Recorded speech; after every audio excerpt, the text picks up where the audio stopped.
Baik, kita mulakan kuliah maghrib malam ni dengan baca kitab Al-Fatihah. A'udzubillahi minasyaitonirrajim. Bismillahirrahmanirrahim. Alhamdulillahirabbil alamin, arrahmanirrahim, maliki yaumiddin. Iyyaka na'budu wa iyyaka nasta'in. Ihdinas siratal mustaqim. Siratal ladzina an'amta 'alaihim ghairil maghdubi 'alaihim waladdallin. Amin. Assalamualaikum warahmatullahi taala wabarakatuh. Alhamdulillah wahdah.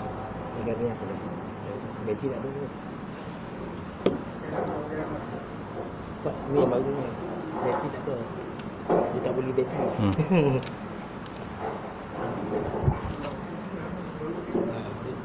Dah on. Dah on.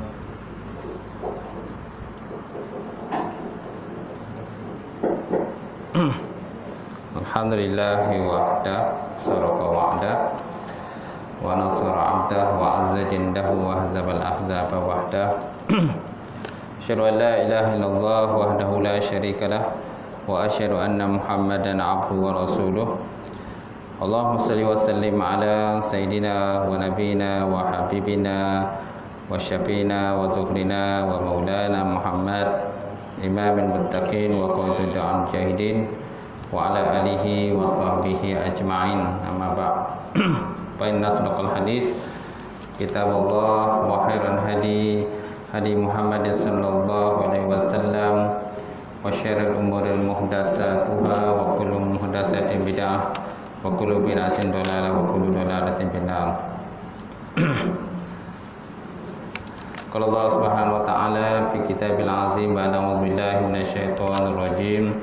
Ya ayyuhallazina amanu taqullaha wartanzur nafsun ma qaddamat lighad wattaqullaha innallaha khabirum bima ta'malun. Sadaqallahul azim.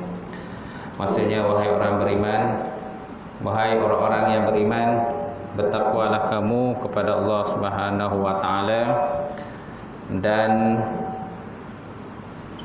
perhatikanlah akan apa-apa yang kamu persiapkan, apa-apa yang kamu sediakan untuk hari akhirat kamu. La'allak, dan takwalah kamu Allah Subhanahu wa taala, innallaha khabirum bima ta'malun. Sungguh Allah Subhanahu wa taala itu meliputi ilmunya terhadap apa yang kamu kerjakan. Qala Nabi sallallahu alaihi wasallam, man kana yu'minu billahi wal yawmil akhir falyakun khairan aw liyasmut, atau kama qala Rasulullah sallallahu alaihi wasallam. Maksudnya, barang siapa yang beriman dengan Allah dan hari akhirat, maka hendaklah dia berkata dengan perkataan yang baik, dan kalau tak boleh berkata dengan perkataan yang baik, maka hendaklah dia diam. Atau sebagaimana yang disabda Rasulullah sallallahu alaihi wasallam. Yang dihormati al-fadhil Tuan Imam kita, seluruhnya al-fadhil Tuan Bilal, Tuan Siap, kemudian pengurusi masjid. Pengurusi masih ada? Ada? Oh, Tuan jadi pengurusi. Pengurusi Korea. Okey, dengar tak? Kemudian setiausaha dia, datang kuasa masjid, muslimin muslimat yang telah, alhamdulillah kita panjatkan puji syukur Allah Taala. Allah Taala mengizinkan pertemuan kita malam ni. Meja ni macam tinggi warna. Speaker ni dia berdengung dia berdengung je tu, melantun dia punya suara tu. Dengar tak? Melantun dia melantun suara dia macam tu. Baik, insyaAllah Semaknanya kita menyambung pembahasan berkenaan dengan kitab hari itu, di mana ada 4 buah kitab suci yang wajib kita tahu dan kita beriman kepada Allah, kepada kitab ini, kerana dianya termasuk dalam salah satu. Kalau pakai mic dalam boleh tak? Pakai mic dalam je. Speaker dalam boleh? Pakai speaker dalam boleh? Pakai speaker dalam je.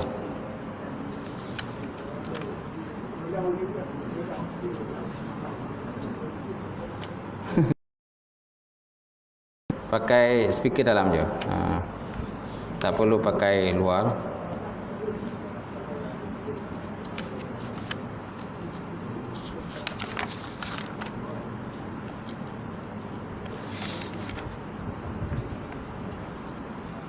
Boleh? Baik, insya-Allah. Sebenarnya ada 4 buah kitab yang wajib kepada orang beriman. Dalam kitab Taurat yang asal diterangkan hukum-hukum syariat dan akidah serta keimanan yang sebenar dan yang diredai oleh Allah Subhanahu wa taala.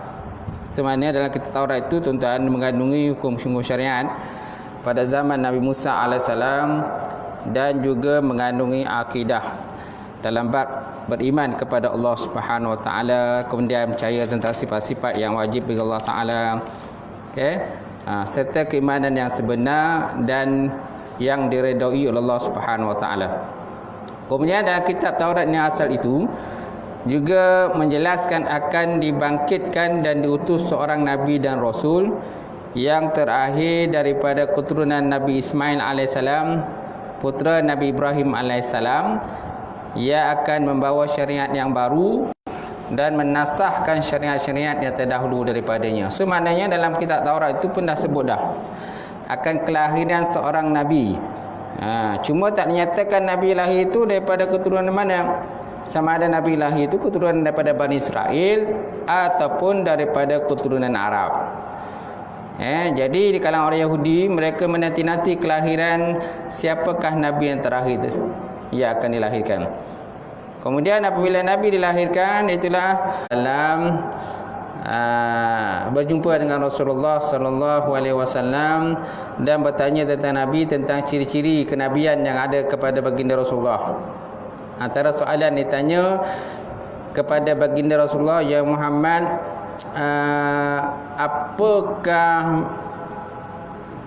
apakah yang dihalalkan oleh Israel?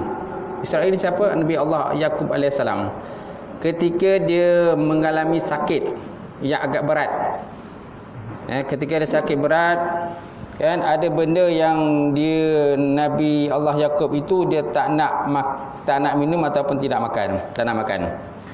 Kan, maka Nabi SAW pun menjawab, ini benda yang tak nak dimakan ataupun tidak diminum oleh Nabi Allah Yaqub ketika dia sakit, iaitulah daging unta dan susu unta.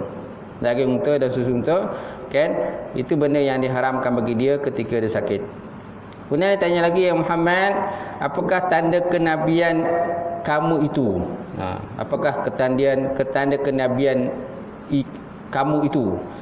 Maka Nabi SAW, tanda kenabianku itulah apabila aku tidur, kan, walaupun mata aku tertutup tetapi hakikatnya aku tidak tidur. Hakikatnya aku tidak tidur, kan? Kemudian ada lagi soalan-soalan lainlah yang diajukan kepada baginda Rasulullah SAW dan Nabi menjawab soalan-soalan tersebut. Kemudian Abdullah bin Salam berkata kepada Rasulullah SAW, ya Rasulullah, sesungguhnya orang-orang Yahudi itu, mereka itu ialah golongan yang kata anti kepada Islam ni sebenarnya. Banyak kalau mereka itu tak anti kepada Islam. Kalau seandainya aku tetap bersama dengan mereka, mereka akan percaya kepada aku dan mereka akan menyokong aku dan juga memuja aku. Tetapi kalau seandainya aku berpaling daripada ajaran mereka, ajaran Yahudi itu sendiri, sudah tentu mereka akan memusuhi kamu. Betulkah? Betul, kata Abdullah bin Salam. Maka buktinya ialah kalau seandainya kamu panggil orang Yahudi SAW, kemudian apabila Yahudi tadi sampai kepada Rasulullah, maka Nabi SAW pun bertanya kepada mereka, wahai orang Yahudi, dia kata, kamu kenal tak siapa Abdullah bin Salam? Ya, kami kenal. Itu dia itu pemimpin kami. Abdullah bin Salam itu pemimpin kami dan dia orang yang terhormat di kalangan kami. Dan banyak kata perkataan dan nasihatnya yang kami ikut dan kami terima. Bagaimana seandainya kalau Abdullah bin Salam itu, Rasulullah kata lagi, kalau seandainya Abdullah bin Salam itu mulut Islam, Maka orang Yahudi kata mustahil Abdullah bin Salam masuk Islam. Maka tak kala lepas tu Abdullah bin Salam pun keluar. Bila Abdullah bin Salam keluar, maka dia berkata, Abdullah bin Salam kata, asyhadu an la ilaha illallah wa anna Muhammadar Rasulullah. Aku mengucap bahawa tiada Tuhan disembah melainkan Allah, naik saksi, dan aku nasi Muhammad itu pesuruh Allah Ta'ala. Maka lalu orang Yahudi tadi memusuhi Abdullah bin Salam. Memusuhi Abdullah bin Salam, dan dia menyatakan bahawa Abdullah bin Salam itu seorang lelaki yang tak boleh pakailah begitu. Ya, tak guna dan sebagainya lah. Okey. Semaknanya dalam kitab Taurat itu tuan-tuan, dia mengandungi syariat-syariat dan juga akidah serta keimanan yang sebenar dan diredai oleh Allah Subhanahu Wa Taala. Kemudian dalam kitab Taurat tadi saya sebutkan tadi bahawa kan dinyatakan bahawa akan lahir seorang nabi. Dan kita tak tahu secara terperinci pun.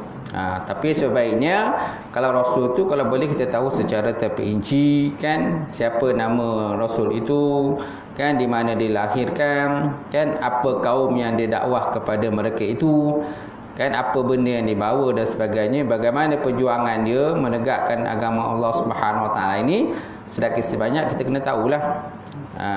Paling tidak pun mungkin tuan-tuan pergi kedai beli kitab berkenaan dengan rasul. Ada 25, ada 313 orang rasul kan. Betul tak? Betul. 313. Okey. 313 rasul. Betul kan? Okey. Jadi maknanya rasul tadi kita kena tahulah sejarah kehidupan mereka paling tidak pun.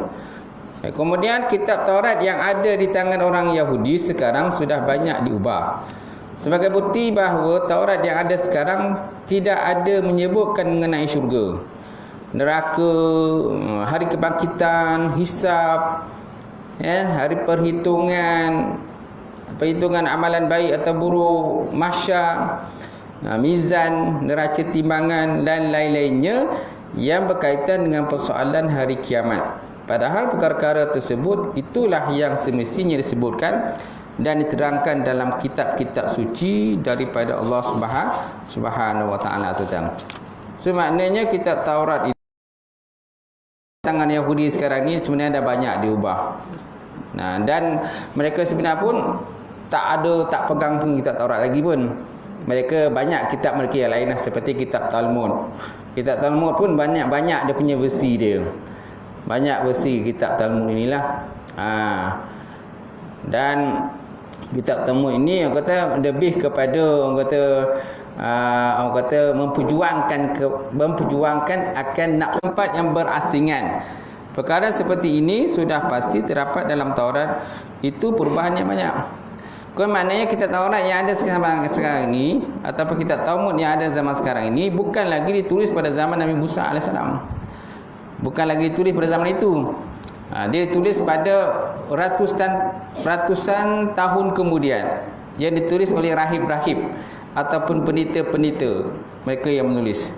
Bila dah rahib-rahib dan pendeta-pendeta yang tulis, sudah tentu akan banyak perubahan daripada yang asal dia. Yang mana perubahan yang mereka buat tadi lebih kepada keinginan nafsu. Keinginan nafsu dan juga apa yang mereka mahukan. Dan malah mereka menganggap pula orang Islam ni halal pula darah pula kepada mereka, dan mereka boleh bunuh pada bila masa sajalah. Baik, Allah Ta'ala menyebut dalam Quran, afatatma'una ayyuminu lakum wa qad kana fariqum minhum yasma'una kalam Allah summa yuharrifunahu min ba'di ma aqalu wa hum ya'lamun. Surah Al-Baqarah ayat 25. Maksudnya afatatma'una ayyuminu lakum, maka bolehkah kamu menaruh harapan bahawa mereka akan beriman kepada seruan Islam yang kamu sampaikan tadi? Waqad kana fariqum minhum yasma'una kalamullah. Sungguh adalah sebahagian daripada mereka itu sebelum daripada kamu lagi, mereka itu mendengar kalam Allah Subhanahu Wa Taala. Summa yuharrifunahu min ba'di ma aqalu. Kemudian mereka itu merubah ataupun menukar ataupun memutarkan min ba'di ma aqalu, sesudah mereka itu mengetahui kan akan hujah dan juga keterangan disampaikan oleh para nabi dan rasul sebelum daripada mereka, wa hum ya'lamun, padahal mereka mengetahui. Jadi daripada ayat Quran ini menunjukkan kepada kita bahawa kan Nabi SAW dengan orang Islam berkehendak supaya orang Yahudi ini masuk Islam. Keinginan di kalangan Islam tadi kan, terutama lagi pada zaman baginda Rasulullah SAW, mereka mengajak supaya orang Yahudi ini masuk Islam. Tetapi kan jelas menunjukkan kepada kita bahawa mereka ini, orang-orang Yahudi ini adalah kaum yang kuat menentang Islam. Antara contohnya ialah sebelum daripada ini pun mereka menentang para nabi dan rasul mereka sendiri. Contohnya Nabi Musa AS, Nabi Isa AS, mereka tentang. Malahan bukan mereka menentang saja, mereka juga merubah-rubah, menukar-nukar ayat Allah Subhanahu Wa Taala daripada halal kepada haram, haram kepada halal dan sebagainya, mengikut kepada hawa nafsu dan juga keinginan orang-orang Yahudi tersebut. Baik, kemudian Allah Taala juga menyebut dalam Quran, minal ladzina hadu yuharrifunal kalima an mawadihi. Surah An-Nisa 46. Di antara orang Yahudi itu ada yang mengubah atau menukar ganti kalam Allah Subhanahu Wa Taala, maksudnya isi kitab Taurat, dari tempat dan maksud dia yang sebenar. Kan dalil dalam Quran ini pun ada perkataan yuharrifu. Sebagaimana ayat yang tadi adanya perkataan yuharrifu. Mana muharifu ini menukar, mengubah, mengikut kepada hawa nafsu dan juga keinginan mereka. Yang penting membawa kebaikan kepada mereka, keuntungan kepada mereka. Sedangkan orang Islam yang lain tak untung pun tak apa, biar ada rugi dan sebagainya. Yang penting mereka untung. Itulah sebenarnya tujuan orang Yahudi itulah. Yuharifuna kalima'an bawadhihi. Kalau ayat sebelum tadi, summa yuharrifunahu min ba'du. Kemudian mereka mengubah sesudah mereka itu berakal. Maksud berakal ni mengetahui dah akan benda tu sama ada halal atau haram dan sebagainya. Kemudian kitab Injil, saya ulang sekali lagi sebab hari tu tak ramai kan. Boleh Kemudian kitab Injil, dalam kitab Injil yang asal memuatkan keterangan-keterangan yang benar dan nyata. Di dalamnya disebutkan perintah Allah Ta'ala menyuruh umat manusia mentauhidkannya. Kemudian disebutkan perintah-perintah Allah Ta'ala yang menyuruh manusia mentauhidkan Allah dan melarang mereka daripada menyekutukan Allah Ta'ala daripada satu benda pun. Kemudian dalam kitab Injil juga tuan-tuan disebutkan tentang akan diutus atau dibangkitkan seorang Nabi dan Rasul. Sama seperti dalam kitab Taurat. Sama seperti kitab Taurat. Dalam kitab Injil pun juga disebutkan akan lahir seorang Nabi dan Rasul. Cuma tak dinyatakan Nabi itu daripada keturunan mana. Sama ada keturunan Yahudi ataupun daripada orang Arab, atau keturunan-keturunan yang lain. Tapi bila dilahirkan itu Nabi Muhammad SAW daripada keturunan Arab, lalu mereka memuja. Tapi ada juga di kalangan manusia itu walaupun begitu, ada juga orang yang manusia yang membaca kitab-kitab suci ini, tetapi akhirnya mereka tak juga beriman kepada Allah Ta'ala dan Rasul. Ada juga. Dalam agama lain pun mereka punya kitab-kitab suci mereka sendiri. Dalam agama Buddha ada kitab suci mereka sendiri. Dalam agama Hindu pun mereka pun ada kitab suci mereka sendiri. Tetapi kelebihan yang ada dalam kitab suci Allah Subhanahu Wa Taala berbeza dengan kelebihan-kelebihan yang terdapat dalam kitab suci mereka. Apalagi kalau Quran. Quran memang jauh tinggilah tuan.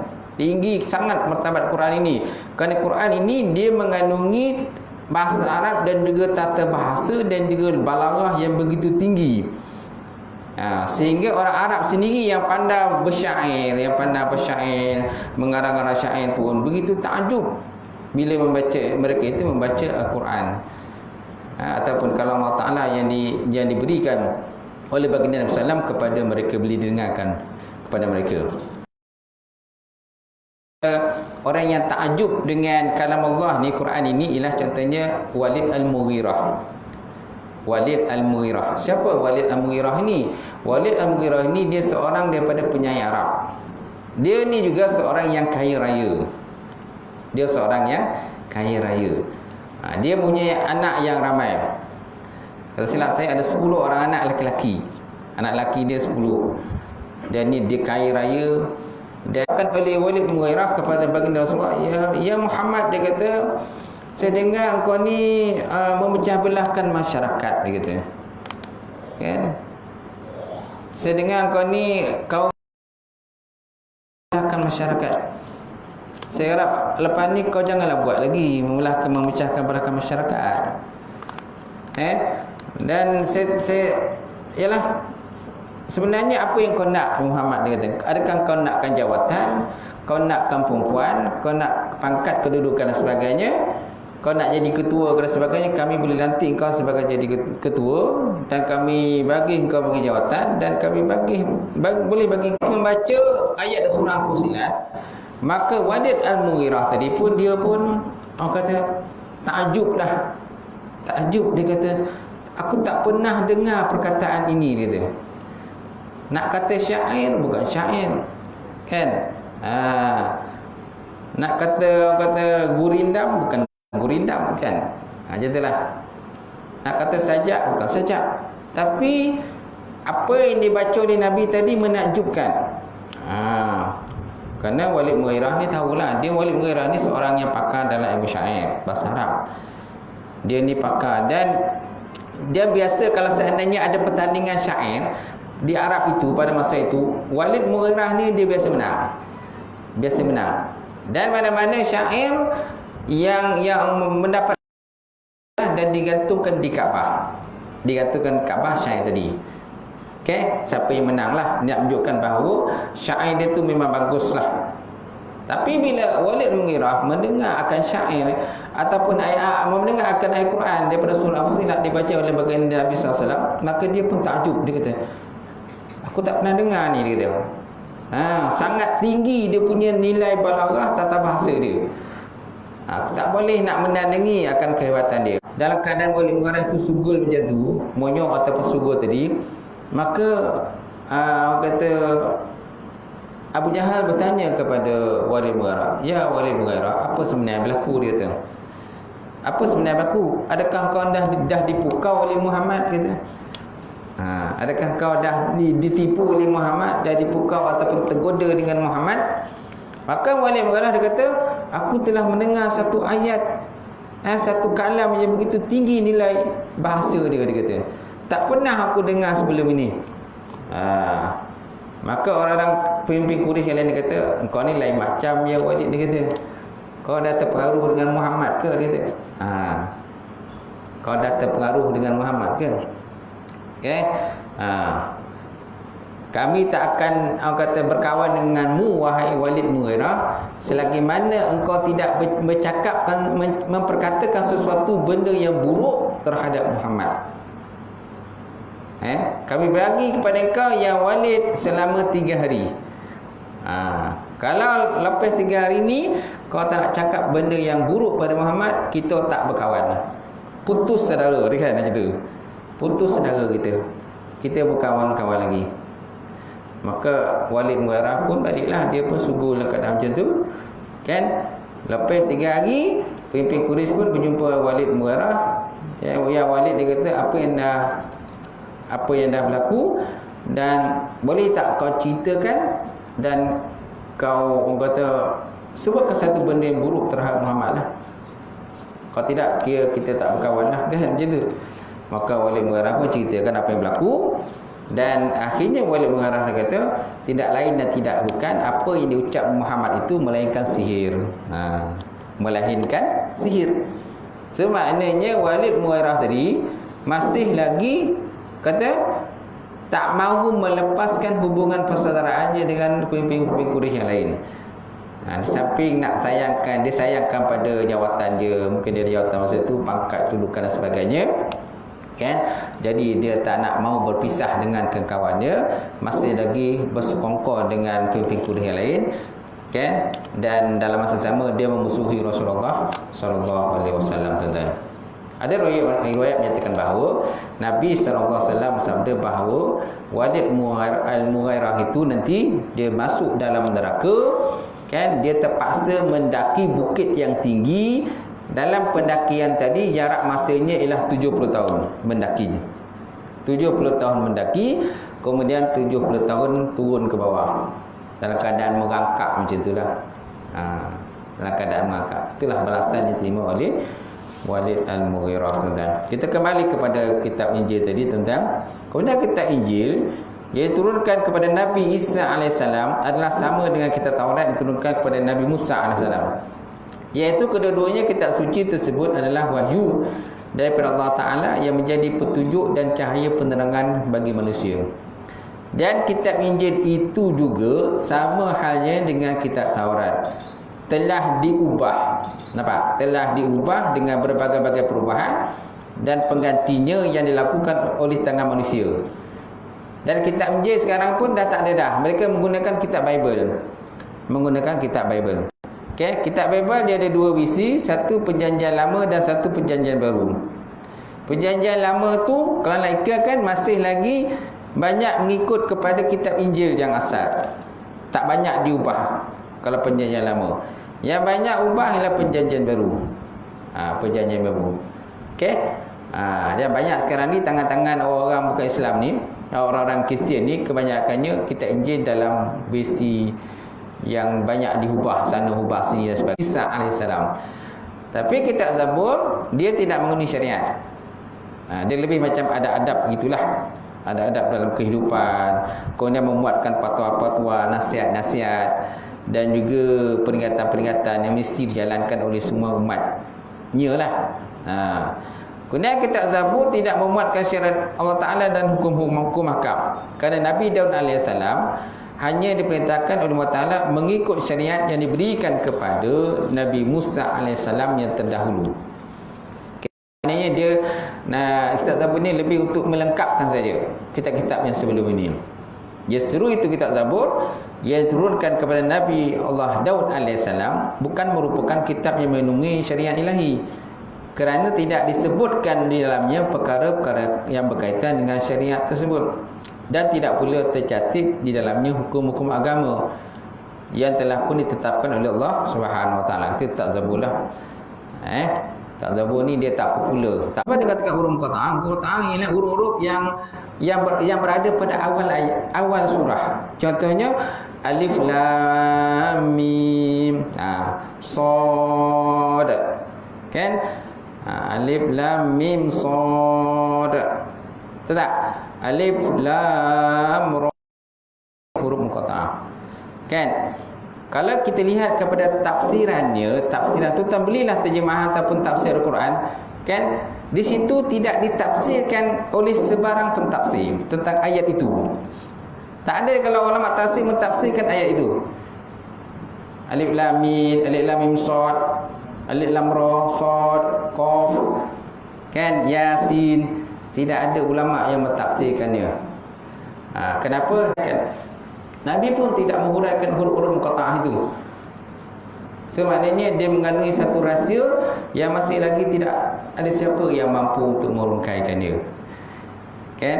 Ini nak menunjukkan bahawa tentang itulah Quran itu kelebihannya, kan? Dan Quran itu daripada Allah Ta'ala dan bukan Nabi yang menyusun Quran. Bukan Nabi menyusun. Orang Arab mendakwa, orang Yahudi ni, orang kata kafir musyrik Mekah dulu kan.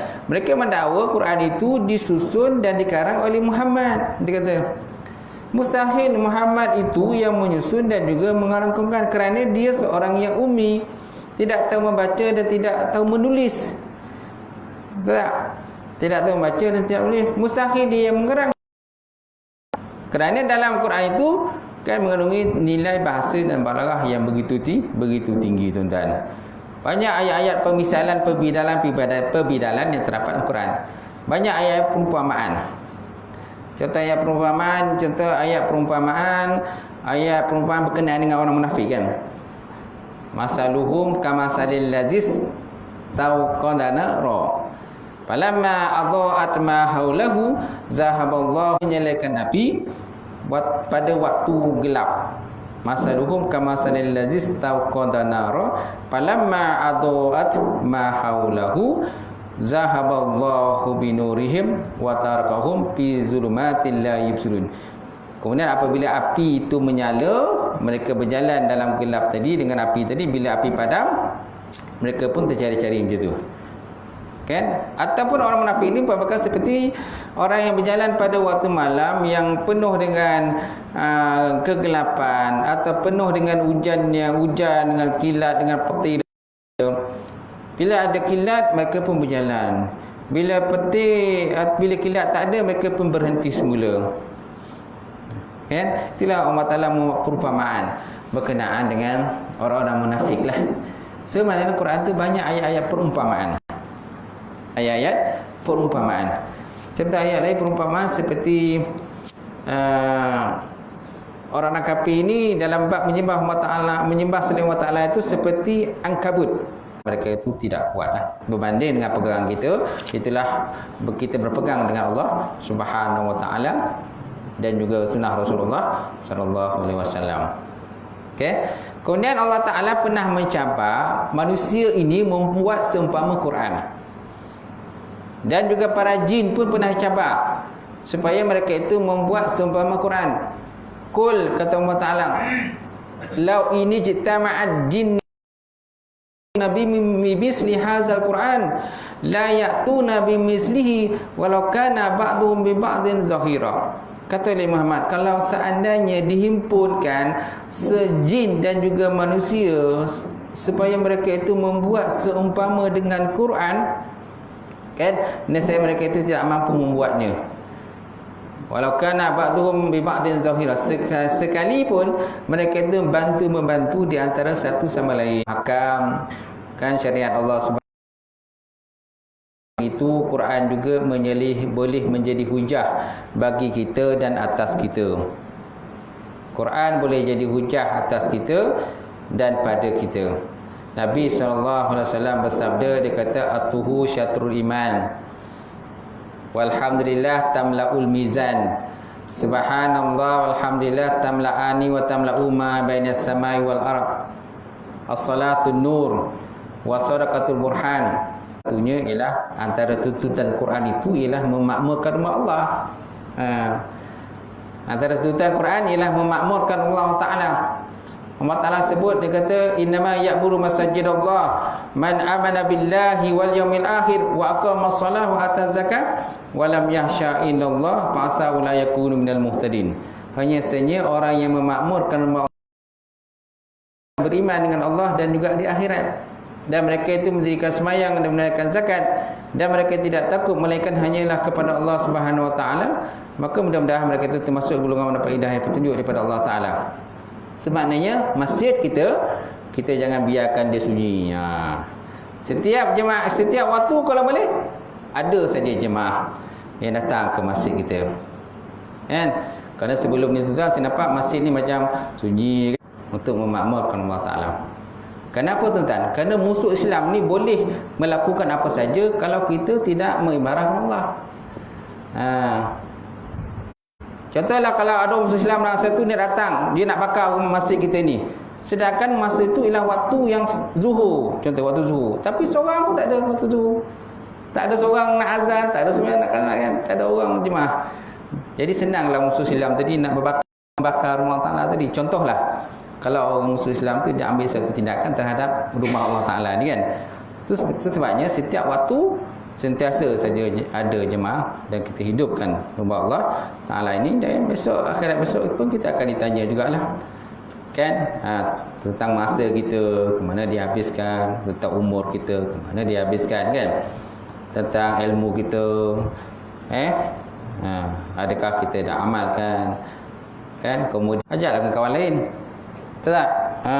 Saya rasa yang hadir ni pun tak sampai daripada 1% jemaah sini, kan. Sampai 1%.